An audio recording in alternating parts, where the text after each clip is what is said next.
A very good evening to all of my viewers and listeners. Once again, I am very grateful to Dr. Abhimanyu for giving this platform to me. Basically मैं हिंदी में इसको लेना चाहूँगा क्योंकि मेरे को ऐसा लगता है कि मेरी अप्रोच कुछ ज़्यादा रहेगी। जी सर, बिल्कुल। और भी क्योंकि कम्युनिकेशन जो साइंस है वो सही होना चाहिए, मेरे को ऐसा लगता है। और जैसा मैंने पहले भी स्पेसिफाई किया है, हम लोगों का ये जो सीरीज ऑफ वीडियोस आपके लिए है, ये बहुत ही एक रॉ टाइप किया आपको लगेगा पहले, बट हम लोगों ने आपको कोशिश किया है कि जो ग्राउंड रियलिटी है वो आपके सामने हम लाए। पॉलिश करना हमारा काम नहीं है, पॉलिश करने के लिए बहुत लोग पड़े हैं। जो भी हो, ये जो कुछ हमने आज का जो टॉपिक लिया था, गो टू अप्रोच, एक सजेस्टिव वे से हम लोगों ने लेने की कोशिश करी है, क्योंकि ये काफी इंस्टीट्यूट्स में अप्लाई वो लोग करते हैं या कहीं कहीं पृथक रूप से करते हैं या कुछ पोर्शन इसके लेते हैं। तो हम लोगों ने कोशिश किया है कि आपके सामने ये एक जो है थाली में परोस कर लाने की कोशिश है। तो सबसे पहले अगर हम लोग देखें, गो टू अप्रोच है कोई भी इंस्टीट्यूट या जो भी स्टूडेंट्स हैं, इन दोनों के लिए, तो इसको हम लोगों ने बेसिकली 4 फेज में, एक जो भी बंदा, मैं यहाँ पे अंडर ग्रेजुएट फार्मेसी प्रोग्राम की बात करूंगा, स्पेशली इन इंडिया और इंडियन सब कॉन्टिनेंट में जो होता है, यहाँ पे बेसिकली 8 सेमेस्टर्स होते हैं। 8 semesters over a period of 4 years span. Yes sir. Integrated course है ये, बीफार्म इंटीग्रेटेड कोर्स है 8 से। अभी ये जो मेरा ये पूरा करिकुलम है 8 सेमेस्टर का, इसको हम लोग बेसिकली 4 जोन में डिवाइड करेंगे। फर्स्ट और सेकंड सेमेस्टर को हम लोग नाम दे सकते हैं catalytic induction process. Catalytic induction process, मतलब एक खास तरह का एंजाइम जो कि बूस्ट अप करेगा। ओके, एग्जैक्टली, कैटालाइटिक इंडक्शन ही कैटालाइटिक होना चाहिए। एंड थर्ड होना चाहिए हमारा लैग फेज। थर्ड सेमेस्टर हमारा लैग फेज होना चाहिए, मतलब थोड़ा वार्म अप टाइप का रहेगा, थोड़ा सा एग्जाम, थोड़ा एनर्जी हम लोग गेन करेंगे। जो फोर्थ सेम हमारा रहेगा वो रहेगा एक्सपोनेंशियल फेज। और very interesting sir, logarithmic type आप बता रहे हैं, एकदम एक्सपोनेंशियल दौड़ना है। हाँ, एकदम। फिफ्थ और सिक्स्थ जो रहेगा मेरा, ये स्टेशनरी फेज रहेगा। अच्छा, ये प्लेटू हो चुका है। ओके, हाँ। एंड 7th 8th हमारा स्टेप डाउन नहीं रहेगा, अब ये शूटिंग फेज रहेगा, एकदम shoot up and scaling up phase रहेगा। तो मतलब एप्लीकेशन करना है इसका, जो भी टोटल अगर हमने इस तरह से पहले से चॉक आउट कर लिया, जो लोग भी हम लोग फैकल्टीज रहते हैं कॉलेज में, अलॉन्ग विद हमारा हेड ऑफ डिपार्टमेंट या जो हमारे प्रिंसिपल्स हैं या जो भी हमारा एजुकेशन गवर्निंग बॉडीज होते हैं, अगर इन लोगों ने इस तरह से एक चॉकआउट कर लिया तो काफी इजी हो जाएगा। Coming on to the first semester, जहाँ पे आपके पास बच्चे आ रहे हैं फ्रेश फ्रॉम द 10+2 लेवल, यहाँ से वो लोग आ रहे हैं। तो काफी लोग तो एडमिशन लेते हैं, ये फैक्ट है कि जिनको ये मेडिकल वगैरह में, डेंटल वगैरह में नहीं मिल पाता है, अलाइड हेल्थ साइंस में भी नहीं मिल पाता है, आयुर्वेदिक होम्योपैथी में, फिर ये लोग फार्मेसी को अपना करियर ऑप्शंस लेते हैं। ओके। अब यहाँ पे बेसिकली अगर आप देखोगे तो 60-70% स्टूडेंट्स तो ये पता ही नहीं रहता what is this science is all about. Yes sir. और वो लोग यहाँ पे आ गए हैं। तो फर्स्ट सेमेस्टर में जब आपने इनको इंडक्शन करने का सोचा है, जब आप इंडक्शन करते हो, यहाँ पे आपको बहुत ज्यादा ध्यान देना है कि सब पहले जब भी वो एंट्री करता है इंस्टीट्यूट में या करिकुलम में, वहीं पर उसका वो वाई पैटर्न जो है, क्यों why, that is create the interest then and there itself. अगर आपने पहली बार में उसको इंटरेस्ट जगा दिया है, क्योंकि वो first impression is the last impression, हम लोग कहते हैं ना, first impression is the last impression. तो अगर आपने वहां पे टाल मटोल किया कि भैया ये कैटालाइटिक फेज में रहेगा, कैटालाइटिक फेज का, कैटालाइटिक इंडक्शन का पहला ही फेज है कि जैसे ही बंदा आपके पास आया है, मान के चलते हैं कि 50 to 60 या कोई कॉलेजेस में भी 100 स्टूडेंट्स का भी इन्होंने इंटेक कर लिया है, यस सर। तो आपके पास सफिशिएंट फैकल्टीज हैं। हम्म तो इनिशियल ये 10-12 डेज जो आपका ये इनका कॉलेज आना जाना रहेगा, हम्म। तो यहाँ पे देखा जाता है बेसिकली बहुत लूज लिया जाता है ये 10-12 दिन। Yes sir. Loose in the sense कि उनको अवगत कराने के लिए काफी मतलब बहुत ज्यादा ही मतलब लूज छोड़ दिया जाता है। उल्टा होना चाहिए यहाँ पे। उल्टा यही होना चाहिए कि उनको आप इंटरेस्ट क्रिएट करो पहले से यस सर। ही, एकदम। और उनके अंदर में सबसे पहले आप वहाँ पे ओरिएंटेशन करो तो एकदम डिफरेंट ओरिएंटेशन होना चाहिए। हाँ। आपके पास 60 स्टूडेंट्स है, ये 60 स्टूडेंट्स को आप ग्रुप में बांट लो। एक कलेक्टिव आप उसको एक इंडक्शन प्रोसेस में ले लो। आपने कलेक्टिव 2-3 दिन आपने उनको पूरा जो भी है आपने लेक्चर्स वगैरह कर दिया है या सीरीज ऑफ अपने मोटिवेशनल चीजें दी है, ठीक है, अच्छी बात है। और उसके बाद मेंटरशिप प्रोग्राम में चले जाएंगे। ओके। जो भी आपके टीचर्स फैकल्टीज इन्वॉल्व हैं, जो लोग फर्स्ट ईयर में आपके पढ़ाने वाले हैं, क्लासेस लेने वाले हैं फर्स्ट यस सेम में, सर। आप अलॉट कर दो 10 स्टूडेंट्स पर टीचर। 10 स्टूडेंट्स पर 10 टीचर स्टूडेंट, हाँ, 10 स्टूडेंट का एक जो है आप ग्रुप रहेगा। ये इन जनरल सेंस है, एक मेंटरशिप में डाल दीजिए इनको। ओके। और ये 10 स्टूडेंट्स को आप अलग से एक थॉक से एक आपकी ट्यूटोरियल रूम वगैरह में बैठाइए एडिशनल। ये होता है कब, जब आपका रेगुलर ये आपका 6 घंटे का या 5 घंटे का जो आपका रेगुलर क्लास होता है, यस सर। उसके बाद भी या इन बिटवीन भी आप कहीं भी, क्योंकि उस टाइम तो प्रेशर कम रहता है, हम्म। आप उसको अलग से ले जाइए। और सिनेरियो ये है कि आप टोटली इस फार्मा साइंस या इस अप्लाइड साइंस के बारे में उन्हें एक्सप्लेन करें ढंग से। और हर वो सब्जेक्ट्स जो वो आखिर तक पढ़ने वाले हैं, वो सारा चीज इनको डिटेल कीजिए। ओके। कि फॉर एग्जांपल हमारा फार्मास्यूटिक्स शुरू होता है, तो फार्मास्यूटिक्स आप 8th सेम में जाके कौन सा पढ़ने वाले, क्या पढ़ने वाले, तो सीरीज आप वहीं से उसको बता दीजिए कि आपका सिलेबस ये पैटर्न रहेगा।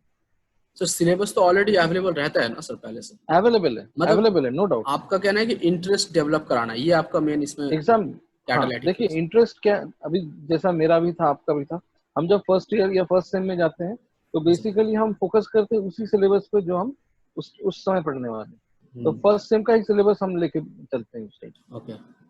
वो तो आपका करिकुलम में है। मैं यस ये सर। बोल रहा हूँ कि आप सिलेबस को जस्ट सिलेबस नहीं, उनको ये बताओ क्या क्या कवर अप करने वाले हो पर्टिकुलर एक सब्जेक्ट के अंदर। जैसा आप केमिस्ट्री ले रहे हो, यस तो सर। यहाँ इनऑर्गेनिक, ऑर्गेनिक, फिजिकल, वहां से फिर मेडिसिनल केमिस्ट्री में, एनालिटिकल केमिस्ट्री वगैरह में से आप घुस जाते हो। तो ये सारा चीजें उनको बता दो कि भैया आप ईयर बाय ईयर या सेम बाय सेम ये चीजें करने वाले। Yes sir.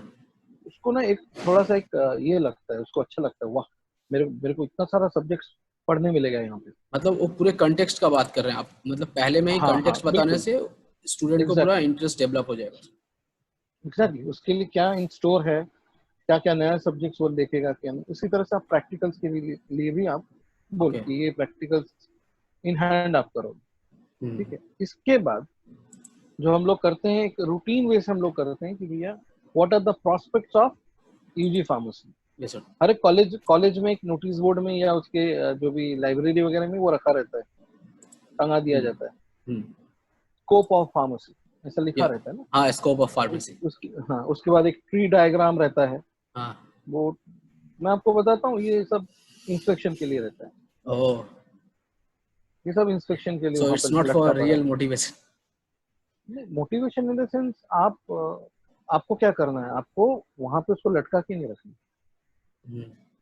मेरा ये मानना है कि इनिशियल 20-30 डेज का ही पीरियड आपको मतलब बूस्ट अप कर देगा उसको।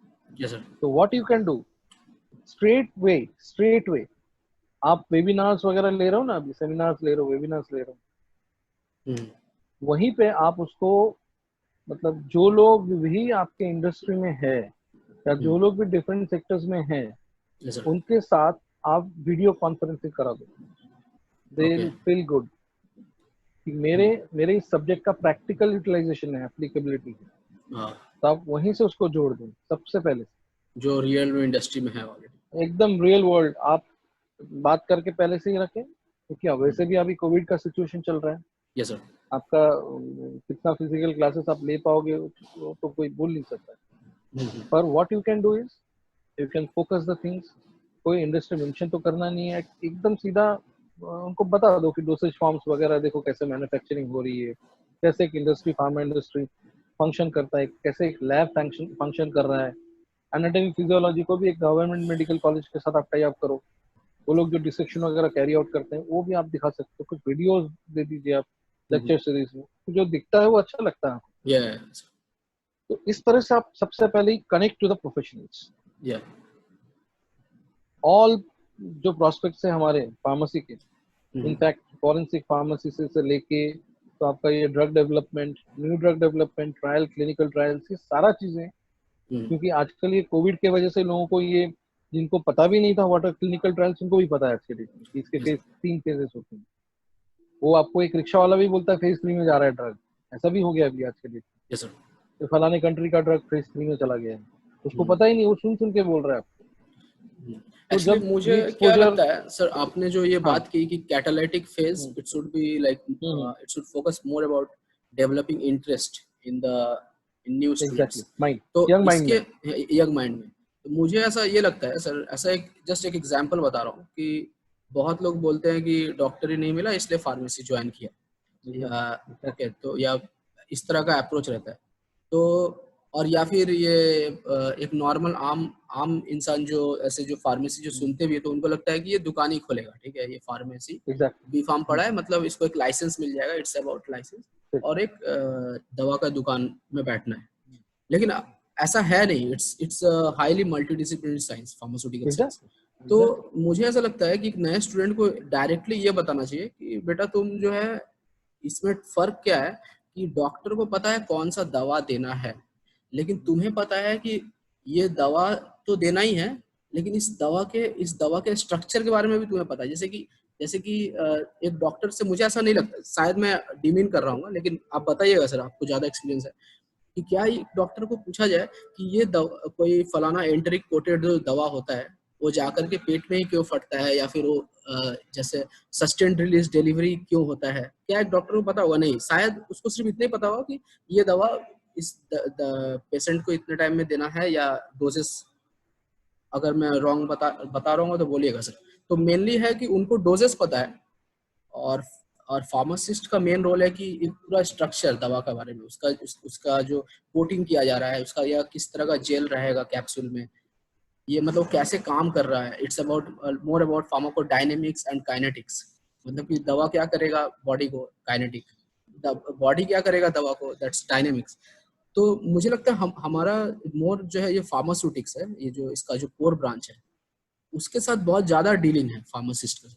तो ये बताने से और इसको और अच्छे तरीके से बताने से मतलब नए स्टूडेंट को ज्यादा उनको ये भी लगेगा, प्राउड भी लगेगा कि हम ये चीज यूनिकली जानते हैं। नहीं तो अक्सर क्या होता है ना कि उनको ऐसा लगता है ना कि मैं वैसा पुलिस वाला हूँ जिसके पास बंदूक है लेकिन गोली नहीं मार सकता, ठीक है, ऐसा लगता है, ऐसा फील होता है। Jack of all trades, jack of हाँ, all trades, master of none. Exactly, लेकिन वैसा है नहीं। बेसिकली अगर कोई ठीक से पढ़ा हो, अपने आप को वैल्यू दे सकता है, he should feel as a proud pharmacist. अगर मैं गलत बताया तो बोलिएगा सर। नहीं, सही है, मैं वही तो बोल रहा हूँ कि ओरिएंटेशन ही तो आपका मेन रहेगा।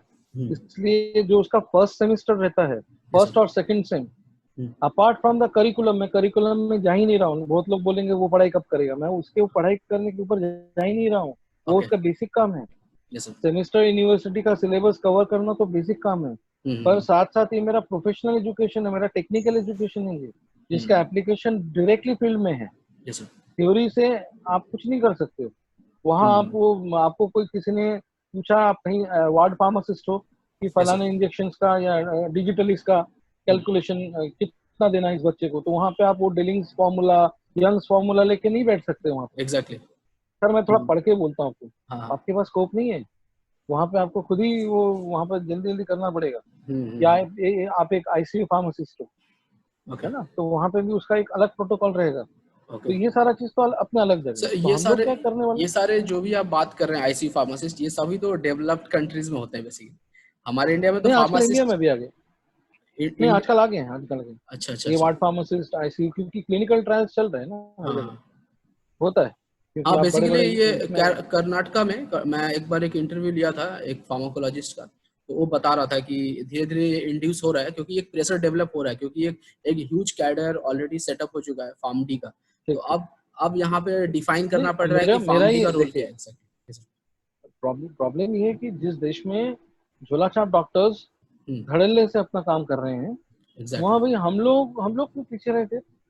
हाँ, हम लोग पैरेलल सिस्टम ऑफ मेडिसिन नहीं रन करेंगे, हम लोग बिल्कुल सिस्टम के अंदर रह के हम हेल्प करेंगे बिल्कुल। बाकी जो हेल्थ वर्कर्स का। लेकिन आपको उस लेवल पे देखिए, हम लोग आंदोलन करेंगे, हमको क्यों उस लेवल का नहीं दिया जाता है दर्जा, ये हम लोग बोलते रहते हैं।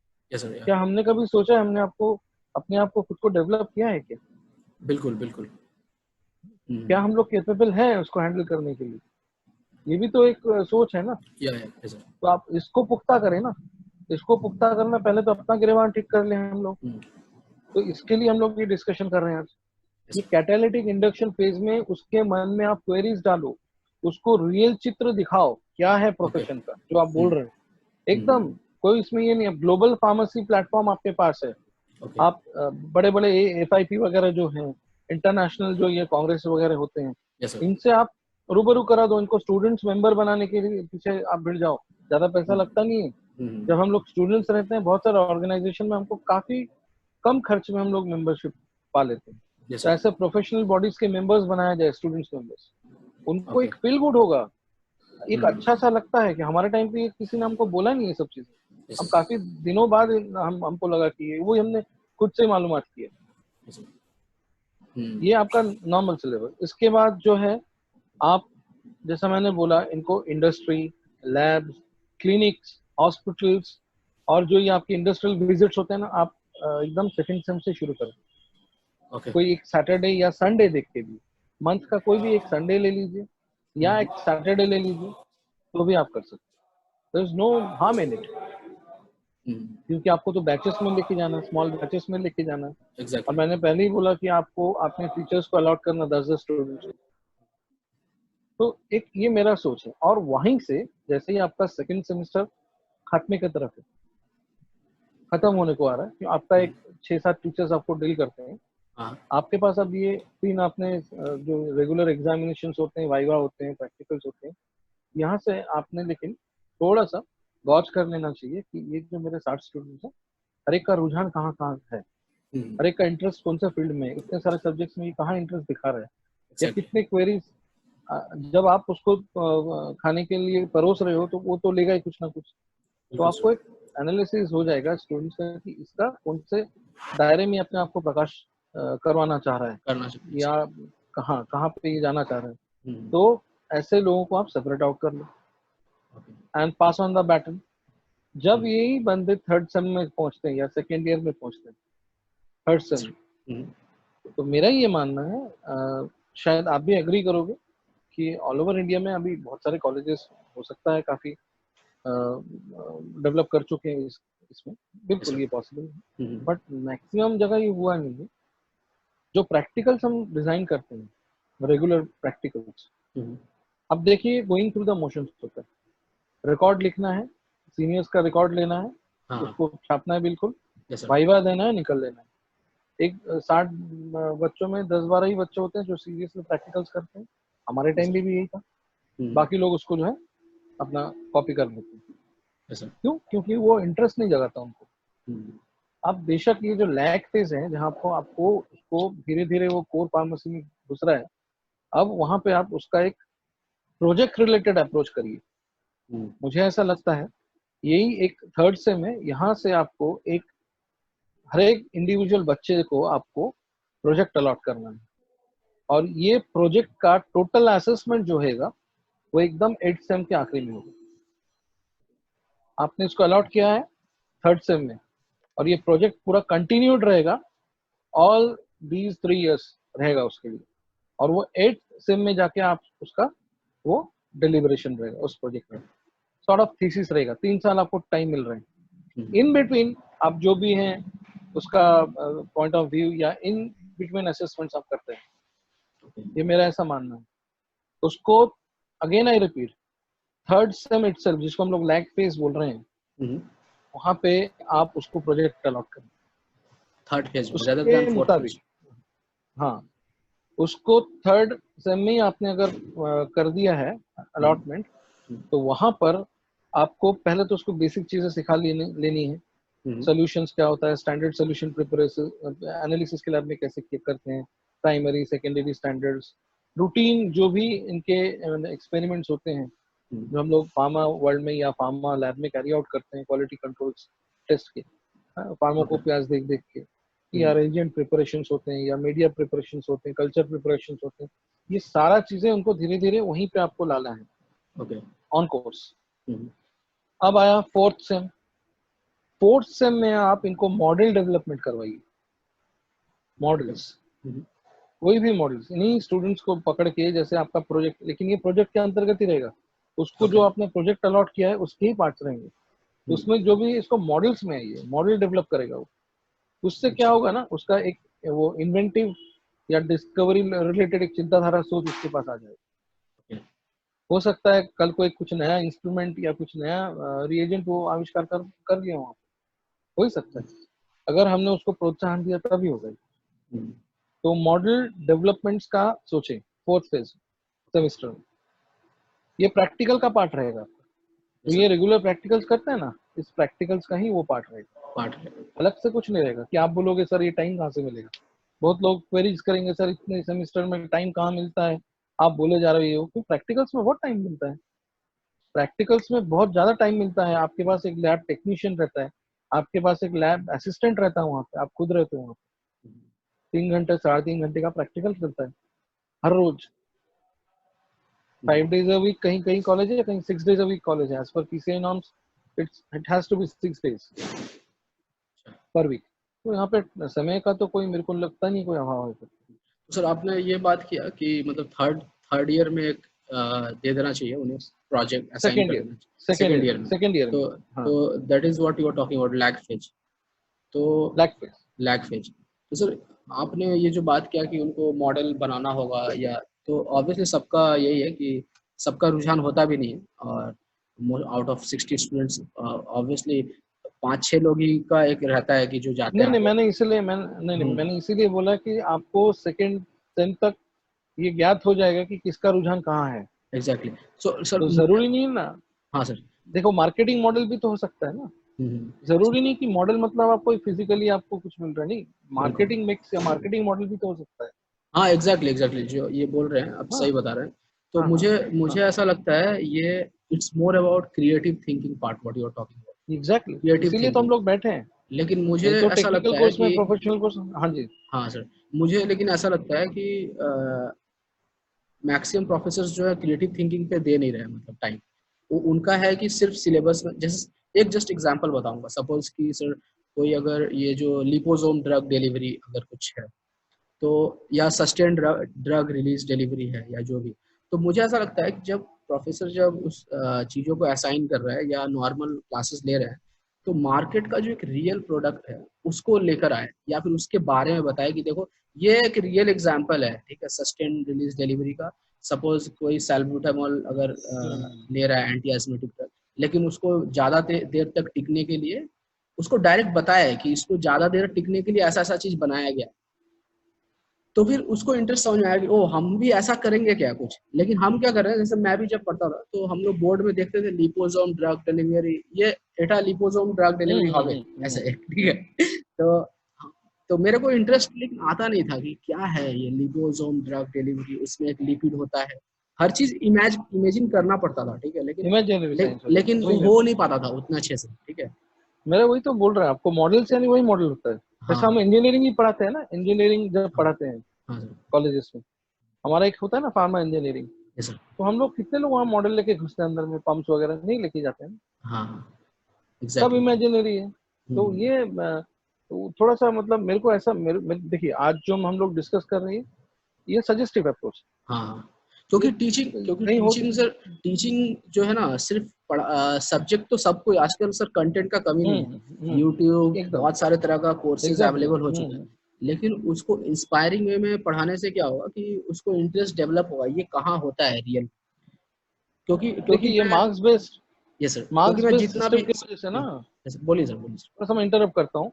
ये जो मार्क्स बेस्ड सिस्टम हमने कर रखा है आज के डेट में, मार्क्स 10 में से 8, 9, 7 आपका ग्रेड कौन सा है, ये थोड़ा एकेडमिक जो है ना, यहाँ से आपको निकलना होगा आगे।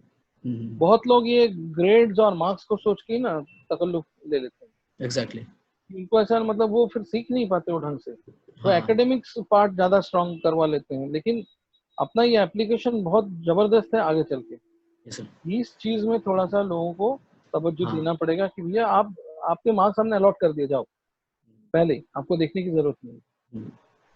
आपके प्रैक्टिकल के मार्क्स मैंने 10 में से 10 दे दिए, जाइए आप। ओके सर, एक्चुअली मैं ये बताना चाहूंगा, ये यहाँ करेगा पर नहीं कोई, ये करेगा नहीं, नहीं, ये अप्रोच मेरे है से सर। बहुत ये लोग डिसएग्री मैं ये करते हैं। बता रहा हूँ कैसे होता है। ये एक जन है, एक प्रोफेसर, वो क्या करते हैं, वो बोलते हैं तुम्हें मैंने 100% नंबर दिया, लेकिन मैं इसमें से काटूंगा अगर तुम, जैसे कि सपोज कि ये आपका रिमेडियल क्लासेस है, नहीं कर पाओगे। तो आपके ये फलाना फलाना रिमेडियल क्लासेस है, आप इसको नहीं, अगर आप इसमें नंबर लाना चाहते हो, इसको मैंने 100 में 100 दे दिया है, लेकिन इसको 100 रखने के लिए, ऑब्वियसली मैं 100 नहीं रखूंगा, 90 रखूंगा फाइनली, लेकिन इसको 90 तक भी बचाने के लिए आपको एक अलग से प्रोजेक्ट करके आना पड़ेगा। आपके पास या तो ये ऑप्शन है, नहीं तो उस क्लासेस को पढ़ो।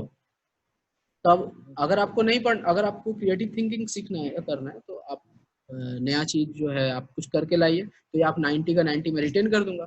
और बाद बाकी जो बच्चे जिनको इंटरेस्ट नहीं है, जिनको पढ़ना है कन्वेंशनल वे में, वो पढ़े इस चीज को, मतलब क्लासेस करके। तो एक प्रोफेसर है वो इस तरीके से करते हैं वो।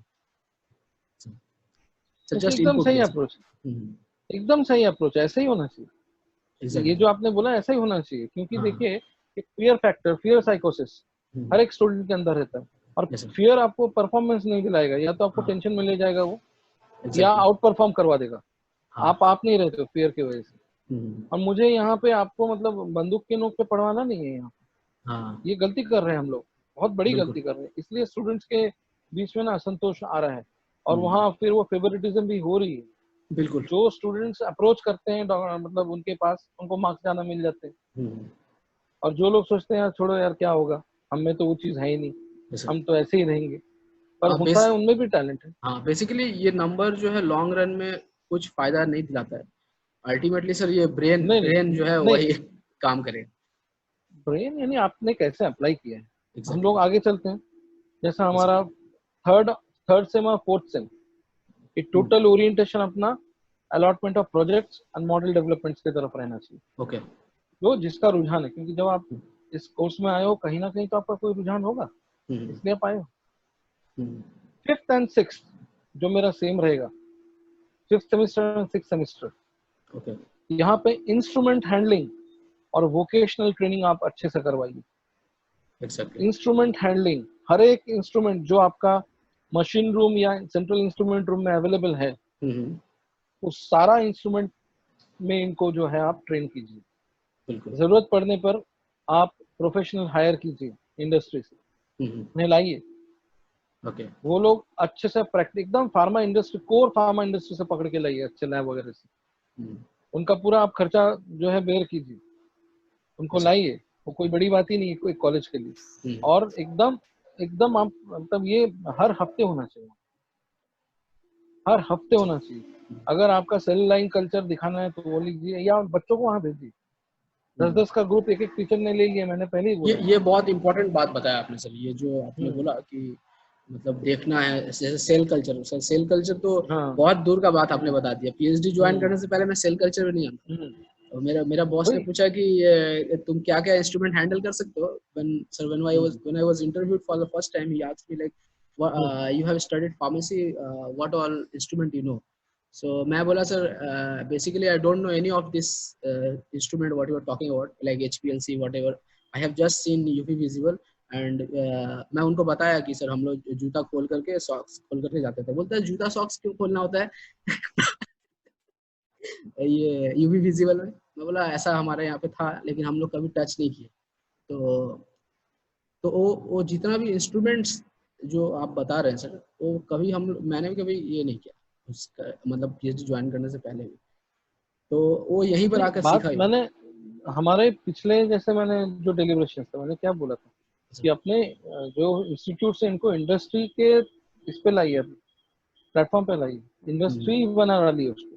एग्जैक्टली। जब हमारे पास करोड़ों के इंस्ट्रूमेंट्स होते हैं ना, एक फार्मेसी इंस्टीट्यूट्स में अगर आप नॉर्म्स के हिसाब से जाओ तो करोड़ों के इंस्ट्रूमेंट्स वहाँ पड़े। बिल्कुल। Only thing they are not utilized और अंडर यूटिलाइज्ड। हाँ, तो ये होना ही नहीं चाहिए। आपके पास एक्सपर्टाइज तो है। एक प्रॉब्लम शायद और भी है हमारे यहाँ पे सर। कोई अगर अच्छा करता है, जैसे कोई एक प्रोफेसर अगर कराना चाह भी रहा है बेहतर, तो दूसरा वाला तीसरा प्रोफेसर बोला, ओ ये तो बहुत ज्यादा शेरूखाओ बन रहा है नहीं नहीं, ये ऐसा देखिए, ये वाला देखिए थोड़ा। ये तो अलग एस्पेक्ट है। देखिए इसमें क्या है कि आप देखिए, आप गलत तरीके से मत लीजिए इसको। Yes sir. जो एक्सपीरियंस सीजन कैंपेनर होएगा वो क्या करता है, एक अगर आप इवन एक स्टूडेंट्स की क्लास में भी जाते हो तो 10 बच्चे आपको ऐसे दिखेंगे जो बदमाश किस्म के रहते हैं। एग्जैक्टली। तो आप उनको सबसे ज्यादा जिम्मेदारी दे दीजिए ना हाँ काम का, तो वो खाली नहीं बैठेंगे, पहले बैठेंगे ही नहीं आपको तंग करने के लिए। एग्जैक्टली। समझिए आप, वो तो एक प्रिंसिपल का, हेड ऑफ द फैमिली का काम है कि आइडेंटिफाई करें। हाँ वो तो रहेगा। देखिए आप आईटी सेक्टर में जाइए, इवन मेडिकल सेक्टर में जाइए, कुछ ऐसे निठल्ले लोग आपको मिलेंगे। ये मिक्स आपको, तो ये अलग सेपरेट एस्पेक्ट। लेकिन अगर आपने प्रोजेक्ट और ये जिस तरह से मैंने बोला है इतना बिजी शेड्यूल में पैक कर दोगे तो उन किसी हाँ को सर उठाने का भी जगह नहीं रहेगा। बिल्कुल। और वो सब गोइंग थ्रू द मोशन, तो सब एंजॉय करके करेंगे ये सारी। हाँ I can assure you. Yes sir.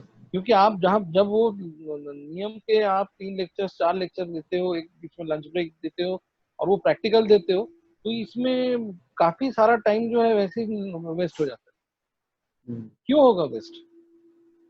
Every day का एक अलग से ऑब्जेक्टिव होना चाहिए कि आज का डे का ये ऑब्जेक्टिव है मेरे 10 स्टूडेंट्स। हर सेम में एक टीचर को 10 स्टूडेंट्स अलॉट, मैंने आपको पहले ही बोला। तो थ्योरी का जरूरत नहीं, पर प्रैक्टिकल जो 3 साढ़े 3 घंटे होते हैं वहाँ उस 10 स्टूडेंट्स को आप अलग से एकदम पूरा आउट परफॉर्म करवा दीजिए। परफॉर्म नहीं, वो आउट परफॉर्म करके दिखाएंगे और स्वेच्छा से, खुद के इच्छा से। ऐसा नहीं कि आप उसको जबरदस्ती कुल्लू का बैल हो गया, हाँ सर बिल्कुल। क्योंकि उसके इंटरेस्ट का टॉपिक उसने लिया है ना। आपके इंटरेस्ट का आपको यहाँ कुछ करना ही नहीं है। नहीं। आपको इंटरेस्ट जगाना है। आप थोपिए मत कि आपको सेल कल्चर डेवलप करके देना है मुझे। अरे भाई उसको सेल का ही नहीं पता, उसका कहाँ से कल्चर करेगा वो। हाँ लेकिन आपको वो मार्केटिंग मिक्स या ब्रांड मिक्स का वो कुछ लेके आया है उसकी हिसाब से, एग्जैक्टली। तो आप हाँ सपोर्ट करें। और उसके लिए फिर आप सारे प्रोफेशनल सेल्स उसके सामने सजा के रखते हैं। आपके जितने भी कॉन्टैक्ट्स, आज के डेट में कॉन्टैक्ट्स तो सबके पास है, तो उसको बिल्कुल। यूज कीजिए। अगर आपके इंस्टीट्यूट में फैसिलिटी नहीं है, कहीं और इंस्टीट्यूट भेज दीजिए लोकली, या जो इंस्टीट्यूशन में होता है वहां भेज दीजिए। लगे तो 7 दिन के लिए उसको एकदम भेज दीजिए। जो हम लोग इंडस्ट्रियल ट्रेनिंग करते हैं वो एकदम बाहर दिल्ली वगैरह से भी करके आएगा, पर अभी कोविड की सिचुएशन में ये पॉसिबल नहीं है। पर ऑनलाइन भी वेबिनार से भी आप ये चीज करवा सकते हो। ओरिएंटेशन तो है, ये आपको ओरिएंटेशन बिल्कुल। कराना। हाँ और कभी ना कभी तो ये सिचुएशन आपका निकल ही जाएगा कोविड का, तब तो आप हाँ करोगे कुछ ना कुछ। आपका जो भी फिजिकल डिस्टेंसिंग वगैरह कर तभी आप करवाइए। और ये वोकेशनल जो एक्सपोजर है ये बहुत जरूरी है। जो बंदे ने सोच लिया कि मेरे को क्यूसी में ही काम करना है आगे चल के, उसका इंटरेस्ट आ गया है, तो उसको ओके। बिल्कुल आप HPLC वगैरह का, NMR का, मास का अपने यहाँ नहीं, जहाँ होता है वहाँ भेजिए। उससे हाँ आप फीस ले लीजिए, वो देगा, खुशी से दे देगा, और 2-2,500 रुपये वो दे देगा। तो वो जहाँ पे भी कराते स्टूडेंट्स का आप उस तरह से बात करके रखे ना वो उन लोगों से, वो शायद फ्री में भी प्रोवाइड कर दे एक बार। उनको भी तो हैंड मिल जाएगा वर्किंग। मेरे को ऐसा, मतलब मैंने भी काफी, जब मैं इंडस्ट्री में आया हूँ तो मैंने दिल्ली वगैरह में देखा है वो लोग, मतलब मैंने जब उनको अप्रोच किया था, they were more than happy to assist. पर मैं उस टाइम कॉलेज से जुड़ा नहीं था, इसलिए नहीं हो पाया। अच्छा अच्छा। अब आते हैं हम लोग 7th एंड 8th, जो हमारा सबसे क्रिटिकल है। यहाँ पे आपको इंडस्ट्रियल क्लिनिकल फार्मेसी से आपको जोड़ना है बंदे। क्लिनिकल फार्मेसी मस्ट है, क्लिनिकल एक्सपोजर मस्ट है, हॉस्पिटल एक्सपोजर मस्ट है, इंडस्ट्रियल एक्सपोजर मस्ट है। आप हर एक ये हेल्थ इंडस्ट्री को जोड़िए उसके साथ।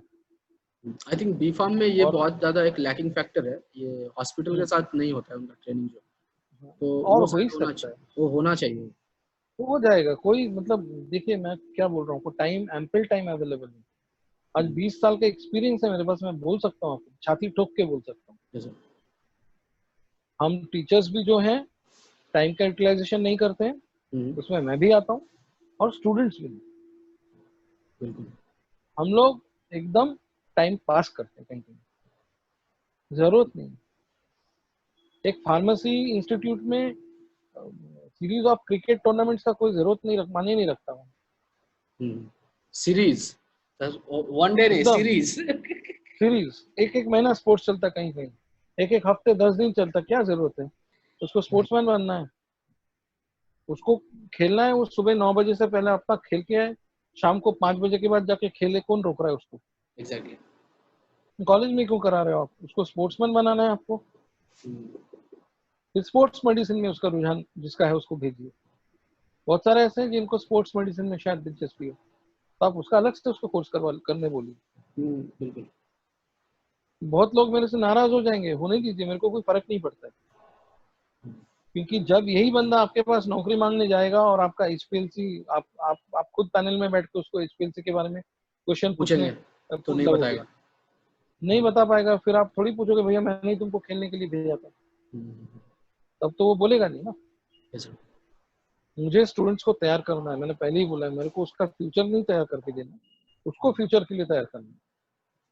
इसके लिए वो हर चीज करना चाहिए सिलेबस में, जो मैंने अभी आपको बोला है, हाँ, अलग अलग तरीके से होना एक्चुअली मुझे ऐसा लगता है सर, जैसे आपने बताया ये भी एचपीएलसी या जो भी, तो मेरा खुद का एक्सपीरियंस भी रहा है। मैं व्यूअर्स के साथ शेयर करना चाहूँगा कि जब हम लोग किताबों में पढ़ते थे कि रिटेंशन टाइम के साथ प्लॉट करेंगे और फिर वहाँ से आएगा, तो वो समझ नहीं आता था कि ये रिटेंशन टाइम कहाँ से आ जाएगा, मतलब वो कुछ पिक्चर नहीं क्रिएट कर पाते। जैसे अभी तो मैं यहाँ कितने बार किया हूँ सर, एचपीएलसी, एलसीएमएस, फलाना ठिकाना, जितना भी इंस्ट्रूमेंट्स है ये मैं हैंडल किया हूँ फ्रीली। मतलब यहाँ पर तो छोड़ देते हैं एक्चुअली, एक बार ट्रेनिंग देंगे वो समझा देगा एक बार, ठीक है, मतलब वो टेक्नीशियन का काम ही है यहाँ पे, सिर्फ एक बार आपको समझा देगा कि ये ऐसा होता है, ये ऐसा होता है, ठीक है। उसके बाद आप किताब खोलिए, जो खरीदिए, अगर खराब होगा तो प्रोफेसर का ग्रांट से पैसा जाएगा उसका, कुछ खराब वराब होता भी है उसका कॉलम वालम कुछ भी, तो आप खुद लेकर बैठेंगे, पहला डेटा आया आप गाली सुनेंगे कि हाँ ये बेकार डेटा आया, ठीक है, फिर आपको खुद सोचना है कि ये डेटा बेकार क्यों है एग्जैक्टली, तो फिर से पढ़ना है। तो वो जो पिक्चर है, जो रियल टाइम जो पिक्चर है, कम से कम एटलीस्ट बैचलर्स जब पढ़ा रहे हैं बैचलर डिग्री कॉलेज में, तो कम से कम उनको कुछ नहीं तो कम से कम एक वीडियो ही दिखाया जाए कि देखो ये वीडियो ऐसे जनरेट होता है, इस फिगर से हम रिटेंशन टाइम निकालते हैं और यहाँ से फिर ऐसे कर्व प्लॉट करते हैं, फिर ये कंसेंट्रेस एनालाइज होता है। अगर क्योंकि एचपीएलसी तो अभी अवेलेबल है मैं मोस्ट ऑफ द कॉलेजेस में, तो वो तो नहीं, दिखा एचपीएल भी से रहे हैं। अवेलेबल है, पर उसको रन कैसे करना है वो अवेलेबल नहीं है ना। हाँ, क्योंकि वो जो प्रोफेसर है वो भी थ्योरेटिकली सिर्फ पता है उनको पोस्ट मैक्सिमम। ग्रेजुएशन में सारी चीजें होती है। Yes sir. पोस्ट ग्रेजुएशन में आप देखोगे तो एक बंदा जब वो थीसिस वगैरह करता है हाँ हाँ। तो उसके पास अवेलेबल होता है वो सब सारी चीजें, यस सर। पर मेरे को लगता है यूजी में एक्सपोजर होना चाहिए, यस सर। यूजी में भी सफिशिएंट टाइम नहीं, क्योंकि आपके पास 8 सेमेस्टर है, आप सोचो एग्जैक्टली। 40 प्लस सब्जेक्ट्स आप पढ़ाते हो, आखिरी में वो कंफ्यूज हो जाता है मैं पढ़ा क्या, हाँ और सेम चीज को अगर एक प्रोजेक्ट में डाल देते हो तो उसको याद रहता है कि बिल्कुल। मैंने इस सब्जेक्ट का ये चीज प्रैक्टिकली कर चुका है मैंने। एक कॉन्फिडेंस बूस्टिंग नेचर है, और इसी इसी के मध्य करिकुलम होना चाहिए। Yes sir. मैं सॉरी टू से ऑन एयर में बोल रहा हूँ कि मैंने ये अपना पूरा अप्रोच लेके मैं अप्रोच किया हूँ pharmacy council of India, AICT को भी किया हूँ, कहीं से मुझे कोई भी इवन कोई रिप्लाई तक नहीं मिला यार, कोई एक्नॉलेजमेंट तो है मैंने जब उनको भेजा है कि भाई आपका जो मिला है या कुछ कुछ भी नहीं, एक आंसर तक नहीं आया। एक्चुअली सर इस मुद्दे पर मैं एक सेपरेट टॉपिक पे वीडियो करना चाहता हूँ, स्पेशली ये हम्म कि इंडिया में सर बहुत ही बुरा आदत है सर, ये भी मैं भी ऑन एयर बोल रहा हूँ, हो सकता है फ्यूचर में मुझे भी नौकरी में दिक्कत हो बहुत ही गलत चीज है ना कि सर एक्नॉलेज नहीं करते हैं, दूसरा कि सर रिप्लाई नहीं देते हैं ईमेल का, ठीक है, ऑन टाइम नहीं करते हैं, exactly. डेलीबरेटली सर सोए रहेंगे, डेलीबरेटली काम को डिले करेंगे, ऐसा मैं बहुत फेस कर चुका हूँ। ऑलमोस्ट जब मैं यहाँ एडमिशन का भी बात था तो इवन हमारा जो मेरा प्रीवियस कॉलेज है जो बीआईटी मिश्रा, वहाँ पर भी इतना डिले वाला सिस्टम है सर, ठीक है। इवन मैं उससे पहले जहाँ से मैंने बीफार्म भी किया है वहाँ तो और भी इस चीजों का है चीज ठीक है। नहीं, तो वही है कि हम लोग बोलते डेलीबरेटली हैं प्रोफेशनल कोर्स, डेलीबरेटली कि देखिए सर ईमेल नहीं प्रोफेशनलिज्म करना। मतलब क्या, हाँ time is money, exactly. Professionalism means time is money, एक एक मिनट कीमती है आपका, तो हाँ उस वो टाइम का जो कीमत है वो अगर हम लोग समझा दें बिल्कुल। तो शायद, देखिए ये कोई फ्रस्ट्रेशंस वाली बात नहीं है, फ्रस्ट्रेशंस ये होता है कि हम लोग प्रोफेशंस के बारे में बोलते बहुत हैं, हाँ हम लोग सेमिनार्स करते हैं, हम लोग कॉन्फ्रेंसेस करते हैं, बिल्कुल। है ना, आईपीसीस वगैरह होते हैं, लेकिन किस काम का ये, हाँ आपको स्टूडेंट्स आपका मेन मुद्दा है। आप अगर ये फार्मा इंस्टीट्यूट खोल के बैठे हो, अगर आप प्रोफेशनल एजुकेशन दे रहे हो, तो आपका मेन केंद्र बिंदु कौन है? स्टूडेंट्स है, स्टूडेंट्स। और उसी को आप इग्नोर करते हो यार, ये कहाँ की बात हुई? आप स्टूडेंट्स को क्या पानी लेने के लिए रखे हो? आपके इंस्पेक्शन को संभालना है आपको। जब आपका इंस्पेक्शन होता है कॉलेज में तब देखो क्या होता है, सब कुछ फैब्रिकेटेड होता है मैक्सिमम चीजें। क्यों जरूरत क्या है फैब्रिकेशन करने की? इंडिया में कोई इंस्टीट्यूट नहीं होगा जो फैब्रिकेट नहीं करता है इंस्पेक्शन में। और सर प्रॉब्लम रेगुलर डेटा आपके पास हो। प्रॉब्लम ऐसा है ना कि सॉरी टू इंटरप्ट, प्रॉब्लम ऐसा है कि जो लोग ऊपर पहुंच जाते हैं फिर वो वही बात बोलते हैं ऐसा, अरे चलता है ना, चले हो रहा है ना, ठीक हो जाएगा, टेंशन नहीं है, जब वो ऊपर बात पहुंच वही है जाते ना कि हाँ, ऊपर ऊपर पहुंच गए मतलब एकदम ही ऊपर ही पहुंच जाएंगे ना। अब हैं। वैसे भी अपने को कौन गिनता है अभी बताइए? आपका कौन सुनता है? हेल्थ केयर सिस्टम में आपका क्या रोल रह गया है इंडिया में? आई क्योंकि थिंक हम लोगों ने फार्मेसी, खुद डाउनग्रेड कर दिया है। हाँ फार्मेसी का तो कोई मुझे नहीं लगता कि कोई सुनता भी है। और डी टैब का जो रोल है, डी सुनिए, टैब में भी सर, फार्माकोलॉजी जो हम लोग जो अंडर ग्रेजुएट लेवल में जो हम लोग मेडिसिनल केमिस्ट्री पढ़ते हैं, फार्माकोलॉजी पढ़ते हैं, फार्मा टेक्नोलॉजी पढ़ते हैं, माइक्रोबायोलॉजी पढ़ते हैं, बायोटेक पढ़ते हैं, सारा हम लोग डिटेल में पढ़ते हैं। ओके। इतना ज्यादा पढ़ते हैं हमको खुद को मालूम है, बहुत ज्यादा डेप्थ में हम जाते हैं। तो इसका एप्लीकेशन इसीलिए नहीं है क्योंकि हम लोग कॉन्फ्रेंसेस में अपना जिंदगी बिताते थे। पेपर पब्लिकेशन का यूज क्या है? लोगों ने बोल दिया छापना है पेपर पे, पेपर छापे जा रहे हैं। वही मैंने पहले भी एक बार बोला था, हम नहीं छापते हैं, हम ही पढ़ते हैं उसको। हाँ या एप्लीकेशन क्या है?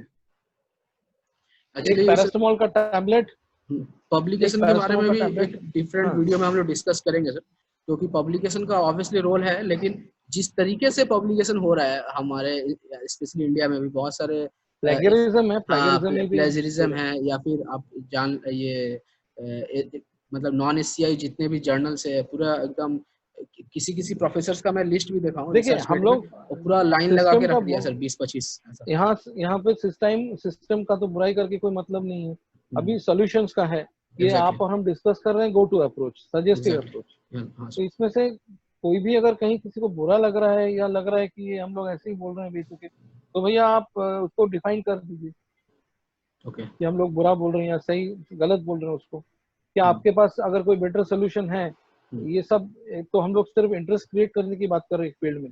ओके। एक बच्चा जो आपके पास एक उम्मीद लेके आ रहा है फर्स्ट ईयर में, फर्स्ट सेम में, आप उससे खेफ्टी सेम ऑफ पैसा ले रहे हो, फीस ले रहे हो, जस्टिफिकेशन क्या है उसकी? जब वो निकल रहा है आपके पास इंडस्ट्री हाँ में जाके उसको थू थू फेस करना पड़ रहा है। एक yes, बीएससी वाला खड़ा खड़ा उसको झाड़ दे रहा है वहां पे, हम्म, वहां जाके वो सीख रहा है। क्यों भैया वो जाके क्यों सीखेगा? पहले से क्यों नहीं सिखा के? कि इंडस्ट्री की कमी है आज के डेट सर। में, तो फैसिलिटीज की प्रैक्टिकल कमी है आज के डेट में। प्रैक्टिकल अप्रोच होना होगा, प्रैक्टिकल एग्जैक्टली, अप्रोच को ज्यादा डालना होगा, एम्फसाइज एग्जैक्टली। करना होगा। और और एक जो फार्मर टीचर है या एकेडमिशियन है उसको आप फ्रीडम दीजिए एक्सप्रेस करने की। उसको ये सिलेबस में मत बांध के रखिए, उसको जो है ये तौर तरीके में मत बांध के रखिए। उसको एक्सप्रेस करने का उसका क्रिएटिव थॉट प्रोसेस लाने दीजिए। हर बंदे में क्रिएटिविटी है, एग्जैक्टली। ऐसा मानता हूँ। उसको लाने दीजिए, बेटर होगा ये फील्ड के लिए। और आप जब प्रिंसिपल या हेड ऑफ डिपार्टमेंट या प्रोफेसर के पोस्ट में जब पहुंच जाते हो तो आपको कहना, आपको अथॉरिटी से लीड करना है आपके टीम। एग्जैक्टली आपको शोषण नहीं करना है, हाँ। आपको शोषण नहीं करना है किसी का। आप आपका पोजीशन कोई नहीं लेगा। हम्म, आप इनसिक्योर होते हो, आप दूसरों को जो है शोषण करना शुरू करते हो, और इसके चक्कर में ये पूरा प्रोफेशन बिगड़ जा रहा है। मरने के बाद तो मैं डिस्कस नहीं करूंगा, जो मुझे लगा है ये 20 सालों में मैंने आपके पास किया। इंडस्ट्री का माइंड सेटअप एकदम अलग है, एकेडमी का माइंड सेटअप एकदम अलग है, तो ब्रिजिंग होगा कहाँ से? एग्जैक्टली। तो सर मतलब catalytic phase, lag phase, lock phase, stationary phase और शूटिंग फेज। तो शूटिंग फेज ये जो फाइनल जो था। फाइनल ईयर में 7th में एकदम बिल्कुल यहाँ पे मतलब नो लुकिंग बैक। हम्म, आपको जो करना है, अगर आपने हायर स्टडीज को प्लान करा है तो कर लीजिए। आपने अगर इंटीग्रेटेड पीएचडी का सोचा है कर लीजिए, और आखिर तक देख के छोड़िए इसको। ओके और सर। पोस्ट कोविड तो आपकी जरूरत होगी। Health care sector post Covid ही देखिए और बूम होगा ये। पर अपने आप को तैयार कर लीजिए, आपको भीख ना मांगना पड़े नौकरी की। एग्जैक्टली आपके आपके घर में आएगा आपको पकड़ने के लिए, चलो मेरे पास। ऐसा करिए ना, कुछ हो सकता है। सर, बिल्कुल। कोई ये मतलब सपने नहीं दिखा रहा हूँ, अपने और हाथ में बस जो है वो कर सकते। तो सर कुछ तो final this is my take. Take home message कुछ, मतलब प्रैक्टिकल फाइनल बेस्ड टेक तो मैंने अप्रोच। वही बोल रहा हूँ एकदम। एकदम एप्लीकेशन बेस्ड अप्रोच। ठीक है Pharma, sir. UG Pharma is an applied science. Therefore, application-based approach is the mandate right now. तो थैंक यू सर टाइम के लिए, आपके प्रीसियस टाइम के लिए sir. So Thank you. Friends ये था हमारा चौथा वीडियो इस सीरीज का। So we have other videos as well in this series and please do watch them as well। और अगर आपको ये वीडियो अच्छी लगे तो प्लीज़ शेयर कीजिए, और अगर आप हमारे चैनल पर नए हैं तो प्लीज़ वो लाल वाली बटन को दबाएं और सब्सक्राइब जरूर कीजिए, और अपने दोस्तों को से भी सब्सक्राइब करवाएं, और इस वीडियो को ज़्यादा से ज़्यादा शेयर करें। और अगर कोई भी क्वेश्चन है तो आप प्लीज़ कमेंट बॉक्स में लिखिए। You can also follow us on Facebook and Instagram. Until next video, stay tuned. नमस्कार। Thank you.